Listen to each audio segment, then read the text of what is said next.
ओम शांति। 12 दिसंबर 2024। बाबा के महावाक्य। मीठे बच्चे, यह पढ़ाई जो बाप पढ़ाते हैं इसमें अथाह कमाई है, इसलिए पढ़ाई अच्छी रीति पढ़ते रहो, लिंक कभी ना टूटे। प्रश्न, जो विनाश काले विपरीत बुद्धि हैं उन्हें तुम्हारी किस बात पर हंसी आती है? उत्तर, तुम जब कहते हो अभी विनाश काल नजदीक है तो उन्हें हंसी आती है। तुम जानते हो बाप यहाँ बैठे तो नहीं रहेंगे। बाप की ड्यूटी है पावन बनाना। जब पावन बन जाएंगे तो यह पुरानी दुनिया विनाश होगी, नई आएगी। यह लड़ाई है ही विनाश के लिए। तुम देवता बनते हो तो इस कलयुगी चीची सृष्टि पर आ नहीं सकते। ओम शांति। रूहानी बाप बैठ रूहानी बच्चों को समझाते हैं। बच्चे समझते हैं हम बहुत बेसमझ बन गए थे, माया रावण ने बेसमझ बना दिया था। यह भी बच्चे समझते हैं कि बाप को जरूर आना ही है, जबकि नई सृष्टि स्थापन होनी है। त्रिमूर्ति का चित्र भी है, ब्रह्मा द्वारा स्थापना, विष्णु द्वारा पालना, शंकर द्वारा विनाश। क्योंकि करन करावन हार तो बाप है ना। एक ही है जो करता है और कराता है। पहले किसका नाम आएगा? जो करता है, फिर जिस द्वारा कराते हैं। करन करावन हार कहा जाता है ना। ब्रह्मा द्वारा नई दुनिया की स्थापना कराते हैं। यह भी बच्चे जानते हैं हमारी जो नई दुनिया है, जो हम स्थापन कर रहे हैं, इसका नाम ही है देवी देवताओं की दुनिया। सतयुग में ही देवी देवता होते हैं, किसी और को देवी देवता नहीं कहा जाता। वहाँ मनुष्य होते नहीं। है ही एक देवी देवता धर्म, दूसरा कोई धर्म ही नहीं। अभी तुम बच्चे स्मृति में आए हो कि बरोबर हम देवी देवता थे। निशानियां भी हैं, इस्लामी, बौद्धी, क्रिश्चियन आदि सबकी अपनी अपनी निशानी है। हमारा जब राज्य था तो और कोई नहीं था। अभी फिर और सभी धर्म हैं, हमारा देवता धर्म है नहीं। गीता में अक्षर बड़े अच्छे अच्छे हैं, परंतु कोई समझ नहीं सकते। बाप कहते हैं विनाश काले विपरीत बुद्धि और विनाश काले प्रीत बुद्धि। विनाश तो इस समय ही होना है। बाप आते भी हैं संगम युग पर, जबकि चेंज होती है। बाप तुम बच्चों को बदले में सब कुछ नया देते हैं। वह सोनार भी है, धोबी भी है, बड़ा व्यापारी भी है। बिरला ही कोई बाप से व्यापार करे। इस व्यापार में तो अथाह फायदा है। पढ़ाई में फायदा बहुत होता है। महिमा भी की जाती है कि पढ़ाई कमाई है। वह भी जन्म जन्मांतर के लिए कमाई है। तो ऐसी पढ़ाई अच्छी रीति पढ़नी चाहिए ना। और पढ़ाता भी बहुत सहज हूँ।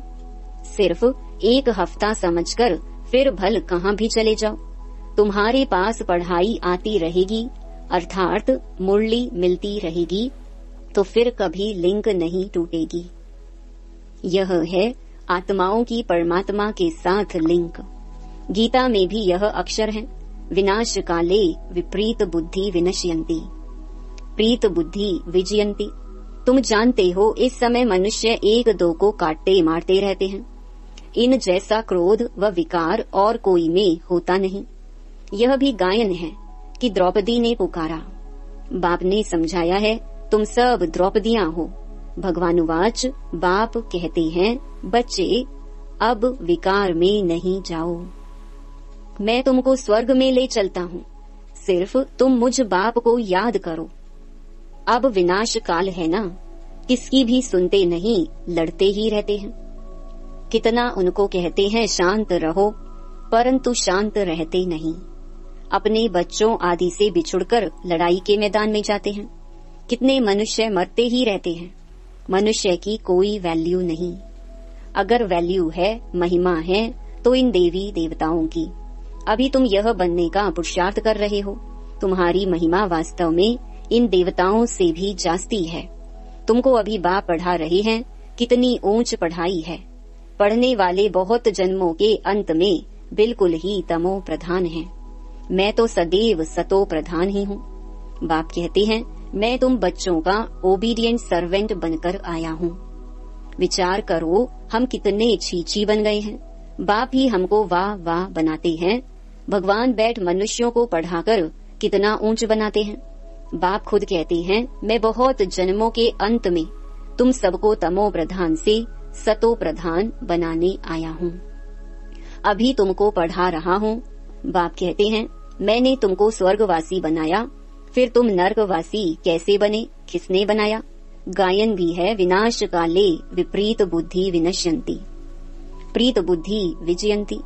फिर जितना जितना प्रीत बुद्धि रहेंगे अर्थात बहुत याद करेंगे, उतना तुम्हारा ही फायदा है। लड़ाई का मैदान है ना। कोई भी यह नहीं जानते हैं कि गीता में कौन सी युद्ध बताई है। उन्होंने तो फिर कौरवों और पांडवों की युद्ध दिखाई है।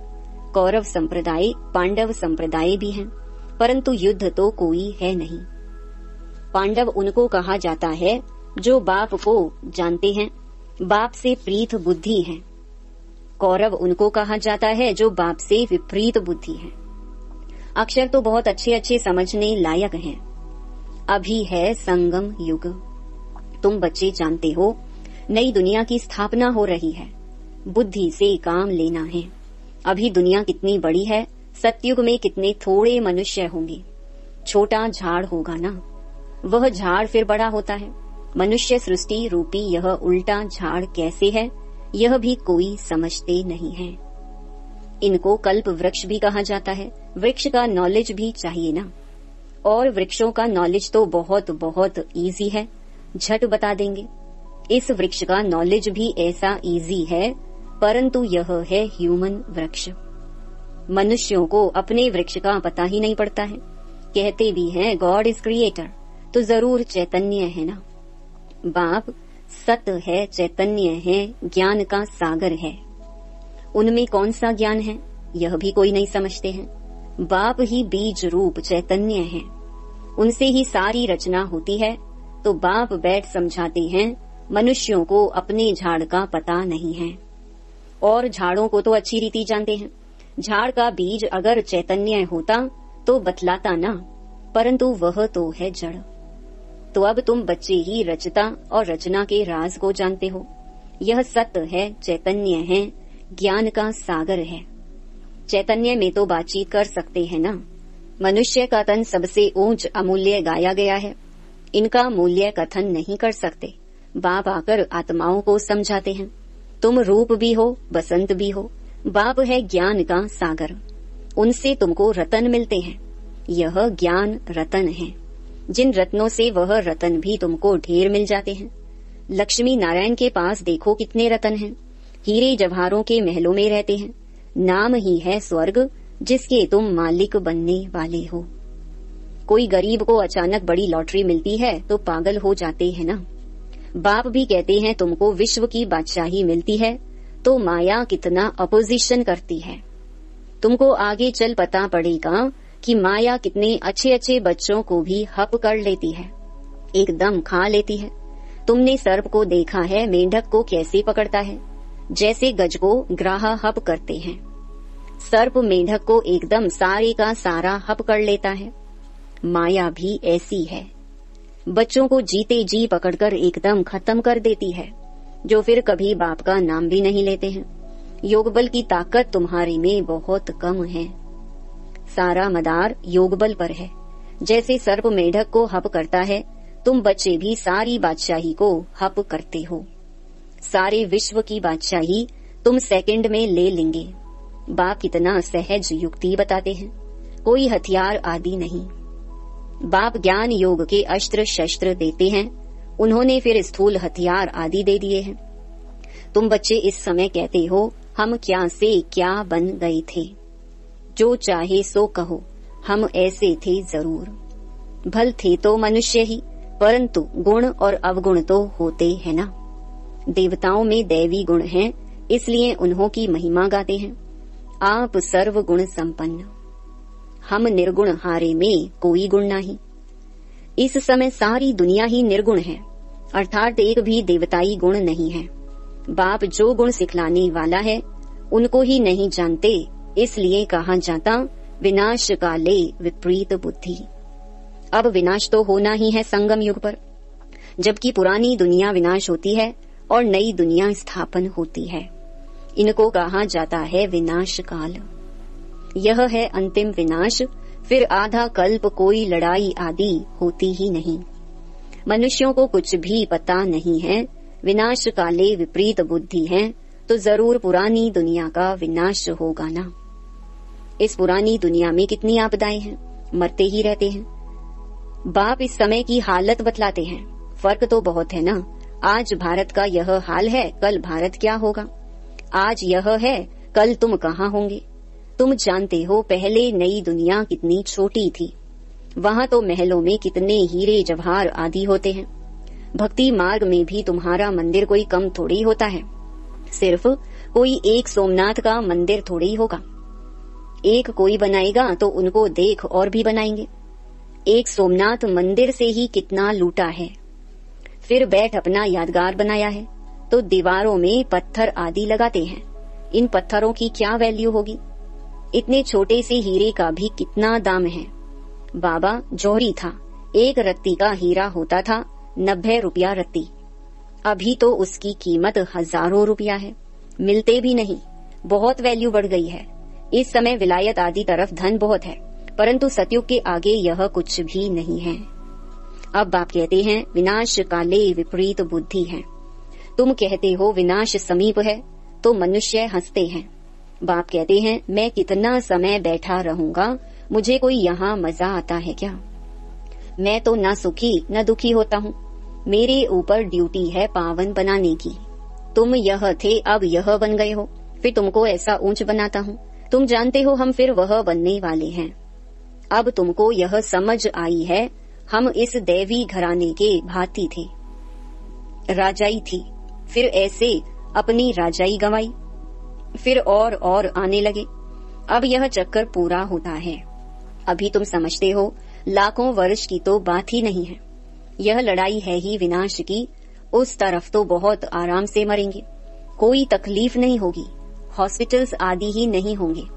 कौन बैठ सेवा करेंगे और रोएंगे। वहाँ तो यह रस्म ही नहीं। उन्हों की मौत सहज होती है। यहाँ तो दुखी होकर मरते हैं, क्योंकि तुमने सुख बहुत उठाया है। तो दुख भी तुमको देखना है। खून की नदी यहाँ ही बहेगी। वह समझते हैं यह लड़ाई फिर शांत हो जाएगी, परंतु शांत तो होनी नहीं है। मिरुआ मौत, मल्लू का शिकार। तुम देवता बनते हो, फिर कलयुगी चीची सृष्टि पर तो तुम आ नहीं सकते। गीता में भी है भगवानुवाच, विनाश भी देखो स्थापना देखो। साक्षात्कार हुआ ना। ये साक्षात्कार सब अंत में होंगे। फलाने फलाने यह बनते हैं, फिर उस समय रोएंगे, बहुत पछताएंगे, सजा खाएंगे, नसीब कूटेंगे, लेकिन कर क्या सकेंगे। यह तो 21 जन्मों की लॉटरी है। स्मृति तो आती है ना। साक्षात्कार बिगर किसको सजा नहीं मिल सकती है। ट्राइब्यूनल बैठती है ना। अच्छा, मीठे मीठे सिकी लधे बच्चों प्रति मात पिता बाप दादा का याद प्यार और गुड मॉर्निंग। रूहानी बाप की रूहानी बच्चों को नमस्ते। धारणा के लिए मुख्य सार। पहला, स्वयं में ज्ञान रतन धारण कर रूप बसंत बनना है। ज्ञान रत्नों से विश्व के बादशाही की लॉटरी लेनी है। दूसरा, इस विनाश काल में बाप से प्रीत रख, एक की ही याद में रहना है। ऐसा कोई कर्म नहीं करना है जो अंत समय में पछताना पड़े या नसीब कूटना पड़े। वरदान, सदा स्नेही बन, उड़ती कला का वरदान प्राप्त करने वाले, निश्चित विजयी निश्चिंत भव। स्नेही बच्चों को बाप दादा द्वारा उड़ती कला का वरदान मिल जाता है। उड़ती कला द्वारा सेकंड में बाप दादा के पास पहुंच जाओ तो कैसे भी स्वरूप में आई हुई माया आपको छू नहीं सकेगी। परमात्म छत्र छाया के अंदर माया की छाया भी नहीं आ सकती। स्नेह मेहनत को मनोरंजन में परिवर्तन कर देता है। स्नेह हर कर्म में निश्चित विजयी स्थिति का अनुभव कराता है। स्नेही बच्चे हर समय निश्चिंत रहते हैं। स्लोगन, नथिंग न्यू की स्मृति से सदा अचल रहो तो खुशी में नाचते रहेंगे। ओम शांति।